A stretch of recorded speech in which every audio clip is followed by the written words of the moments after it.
ये है BDTV news. यहां खबरें डर से नहीं, जमीर से बोली जाती हैं। अगर आप भी सच्ची आवाज के साथ हैं तो वीडियो को लाइक करें और चैनल को सब्सक्राइब करें। भारत पर उंगली उठाना बांग्लादेश को भारी पड़ गया।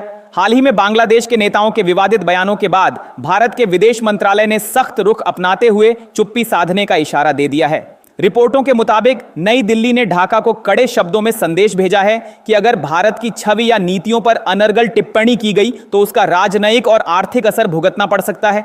सूत्रों का कहना है कि भारत ने बांग्लादेश को याद दिलाया है कि दोनों देशों के रिश्ते आपसी सम्मान और जिम्मेदारी पर टिके हैं।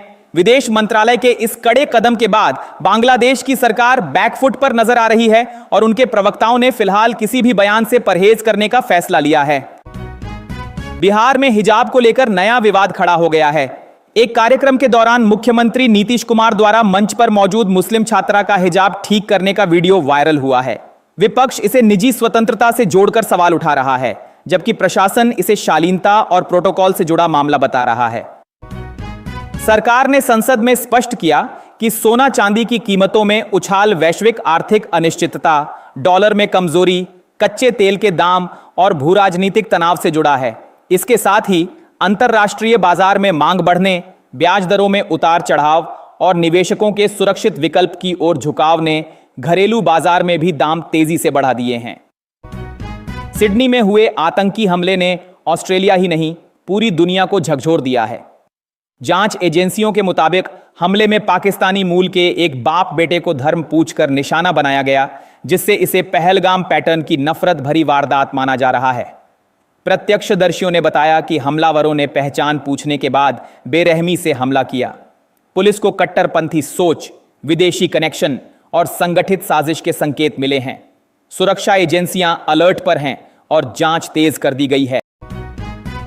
आतंकी हमले के दौरान अहमद ने अद्भुत साहस दिखाते हुए हमलावर से बंदूक छीन ली और उसी पर तान दी, जिससे मौके पर अफरा तफरी मच गई और कई निर्दोष लोगों की जान बच गई। इस बहादुरी की कहानी सामने आते ही पूरी दुनिया में अहमद की तारीफ होने लगी। सोशल मीडिया पर उसे हीरो बताया गया और देखते ही देखते क्राउड फंडिंग शुरू हो गई। कुछ ही समय में लोगों ने दिल खोलकर मदद की और अहमद के नाम पर करोड़ों रुपए इकट्ठा हो गए। मेड इन इंडिया की ताकत के आगे टैरिफ भी बेअसर साबित हो गए हैं। नवंबर में भारत ने अमेरिका को 6.92 अरब डॉलर का सामान बेचकर बीते 10 सालों का रिकॉर्ड तोड़ दिया।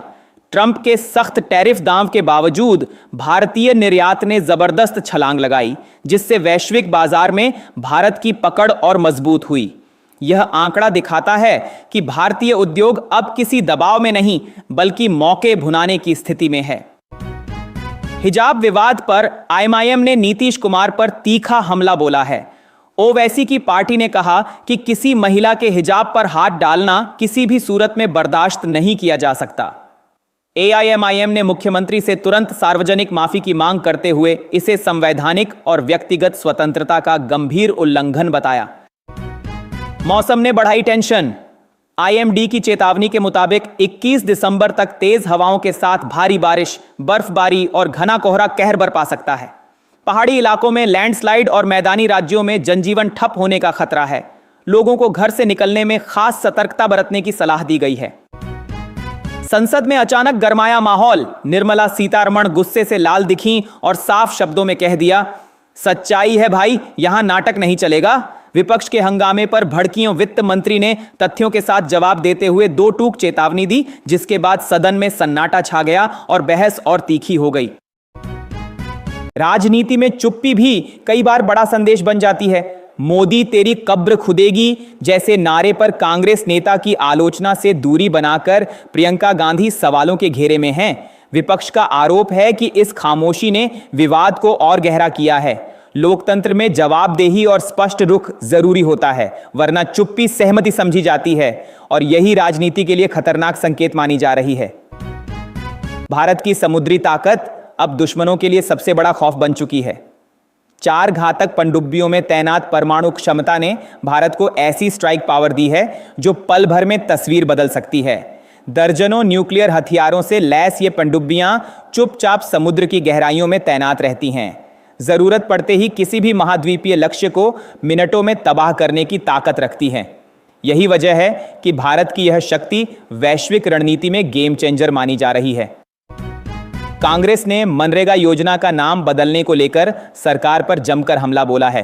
पार्टी का कहना है कि महात्मा गांधी को उनके घोड़से ने मारा था। उनके नाम से जुड़ी योजनाओं का मिटाया जाना लोकतंत्र और इतिहास के प्रति बेइज्जती है।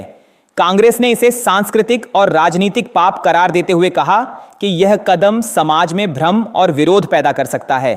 पार्टी नेताओं ने केंद्र सरकार से तुरंत निर्णय वापस लेने और गांधी जी की विरासत का सम्मान करने की मांग की है। जनता के बीच यह मुद्दा गर्मागर्म बहस का विषय बन गया है। यूपी के बिजली उपभोक्ताओं के लिए बड़ी खुशखबरी सामने आई है। विद्युत नियामक आयोग के हालिया प्रस्ताव पर अब कई परेशानियों का अंत होने वाला है। खासकर उन उपभोक्ताओं के लिए राहत की खबर है जिन्हें लंबे समय से बिल और बिजली कटौती के झंझट झेलने पड़ते थे। आयोग ने सुझाव दिया कि अब कुछ नियमों और प्रक्रियाओं में बदलाव किया जाए जिससे आम जनता को सुविधा और पारदर्शिता मिले। बिजली विभाग ने भी इस प्रस्ताव को अपनाने की तैयारी शुरू कर दी है। विशेषज्ञों का कहना है कि यह कदम उपभोक्ताओं के लिए राहत के साथ साथ बिजली खपत में सुधार भी लाएगा। जनता इस फैसले का बेसब्री से इंतजार कर रही है।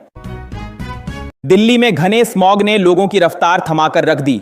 मौसम की खराब स्थिति के कारण 400 से अधिक उड़ानें देरी से उड़ी। वहीं 228 फ्लाइट रद्द कर दी गईं। रेलवे भी प्रभावित हुआ। 90 ट्रेनें अपने तय समय से देर से पहुंची। यात्रियों को भारी असुविधा झेलनी पड़ी। एयरपोर्ट और स्टेशन पर अफरा तफरी का माहौल बन गया। स्वास्थ्य अधिकारियों ने लोगों को मास्क पहनने और बाहर कम निकलने की सलाह दी। इस स्मॉग ने राजधानी की नजाकत और यात्रा व्यवस्था दोनों को बुरी तरह प्रभावित किया। हवाई और रेल यातायात में भारी अड़चनें आईं। अब की सभी 16 थानों में स्थापित की जाएगी साइबर हेल्प डेस्क, जिससे लोगों को इंटरनेट और ऑनलाइन अपराधों से सुरक्षा मिलेगी। पुलिस ने कहा कि यह कदम साइबर अपराधों की बढ़ती घटनाओं को रोकने और आम जनता को त्वरित सहायता देने के लिए उठाया गया है। हर थाने में विशेषज्ञ अधिकारी तैनात होंगे जो साइबर धोखाधड़ी, हैकिंग, ऑनलाइन फ्रॉड और सोशल मीडिया से जुड़े मामलों में तुरंत कार्रवाई करेंगे। जनता को शिकायत दर्ज कराने और मार्गदर्शन प्राप्त करने में आसानी होगी। इससे साइबर सुरक्षा मजबूत होगी और डिजिटल अपराधियों के खिलाफ सख्त संदेश जाएगा। हापुड़ में मौसम विभाग ने कोहरे और शीतलहर का अलर्ट जारी किया है, जिससे तापमान में और गिरावट के संकेत मिले हैं। मौसम विशेषज्ञों ने स्वास्थ्य और यातायात दोनों के लिए चेतावनी दी है। सुबह सुबह दृश्यता बेहद कम रहने से सड़क हादसों का खतरा बढ़ गया है। वहीं ठंड से बुजुर्ग, बच्चे और बीमार लोग प्रभावित हो सकते हैं। स्थानीय प्रशासन ने नागरिकों से सुरक्षा उपाय अपनाने, मोटर चालकों को धीमी गति से वाहन चलाने और गर्म कपड़े पहनने की सलाह दी है। अगले 24 घंटे में स्थिति और गंभीर हो सकती है।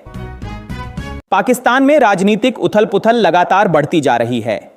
इमरान खान के समर्थक अब खुलेआम मुनीर के खिलाफ मोर्चा खोल चुके हैं और आज़ादी या मौत का नया नारा लगा रहे हैं। शहर शहर सड़कों पर प्रदर्शनकारी उतर आए हैं। सरकारी इमारतों के सामने हंगामा हो रहा है और सुरक्षा बलों की तैनाती बढ़ा दी गई है। राजनीतिक विश्लेषक चेतावनी दे रहे हैं कि अगर सरकार ने तुरंत कदम नहीं उठाए तो स्थिति और बिगड़ सकती है। जनता और मीडिया में चर्चा है कि यह बगावत देश की स्थिरता को गंभीर चुनौती दे रही है, जिससे पूरे पाकिस्तान में तनाव फैल सकता है।